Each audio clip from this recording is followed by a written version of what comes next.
Madhepura police સ્ટેશનમાં નોંધાયેલ 239.500 ગ્રામના international gold સ્મગલિંગના ગુનામાં સંડોવાયેલ છેલ્લા 2 મહિનાથી નાસવત આરોપીને ઝડપી પાડતી સુરત શહેર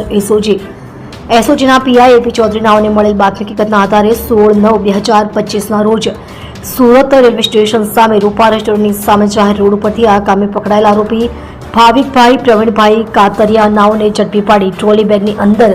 સ્પ્રે વડે કેમિકલ મિક્સ કરી છુપાવીને દુબઈથી લાવેલ સોનાના પાવડરનું વજન 239.500 ગ્રામ કિંમત ₹26,34,500નો મુદ્દામાલ કબજે કરવામાં આવેલ હતો। જે ગુનામાં દુબઈથી ગોલ્ડ લાવનાર નાસવત આરોપીને ઝડપી પાડવા એસઓજીને સૂચના આપવામાં આવેલ હતી। જે સૂચના અંતર્ગત એસઓજીની અલગ અલગ ટીમો આ નાસવત આરોપીને પકડવા કામે લાગી હતી। આ દરમિયાન એસઓજીના એએસઆઈ મોહમ્મદ મુનાફ ગુલામ રસૂલ તથા પોલીસ કોન્સ્ટેબલ કૌશલ કુમાર કનૈયાલાલ નાઓને મળેલ બાતમી હકીકતના આધારે સગરામપુરા તલાવડી પાસેથી આરોપી